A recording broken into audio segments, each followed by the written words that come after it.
Welcome back. Today we're in chapter 3 where we study the culture that it developed around us, a culture of victimhood and social justice. And in this study, Pastor Dare, you have highlighted the oppressor versus oppressed conflict. You've identified terms for both the privileged and the victims.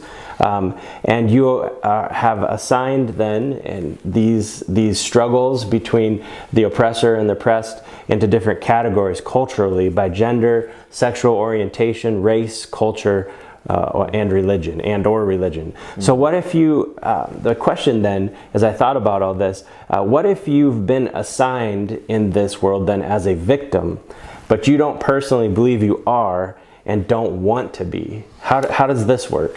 Yeah, see, this is one of those sinister parts, I would say, and I use the word sinister again very intentionally, that what cultural Marxism does is it first divides people into those groups, okay, very often arbitrarily, all right.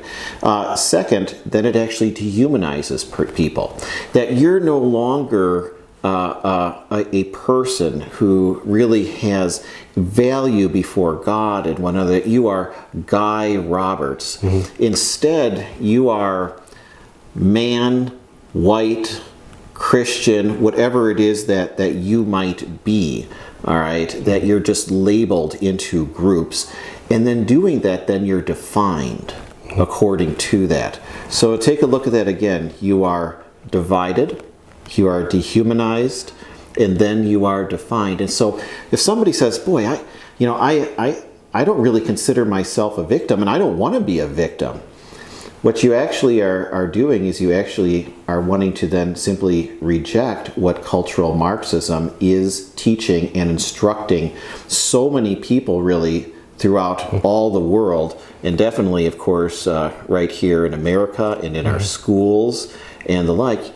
You're simply saying, I'm not going to be part of identity groups. I am, and a Christian would say, who God has made me.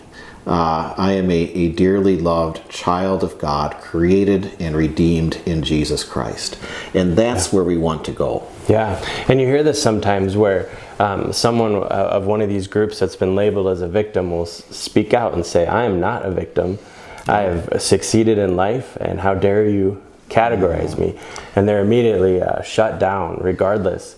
And isn't that interesting? Somebody rejects being a victim and is shut down for rejecting victimhood, because then that is also an evidence of just the power and the prevalence of cultural Marxism in our world today, that you are rejecting really their entire vision then of what is really to be in society, that we have to divide people, pit them against one another, and again have the oppressors, all right, the victims, overthrow then the word is the privileged is really what is used, to bring about then again this utopia of earthly equality. And one of the more profound realizations I've had through our conversations is what cultural Marxism ultimately does is remove what I call personal agency or personal responsibility.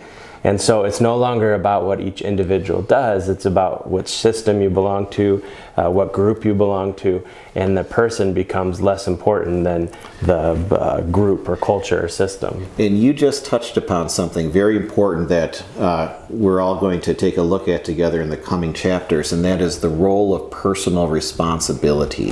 That do your actions have anything to do with who you are, or are you just assigned who you are, as what happens in cultural Marxism? And so as you're studying this at home and you're starting to get into this and learn about it maybe for the first time, you should expect that you're going to now all of a sudden understand why you've always felt that this is wrong. You're going to start to connect the dots, and that's good. But again, as you've encouraged, to do so with a spirit of love and gentleness.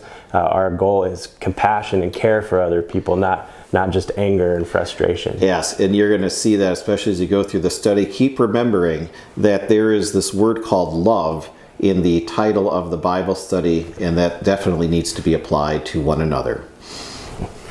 Well, blessings on your study today. We'll see you for the next chapter.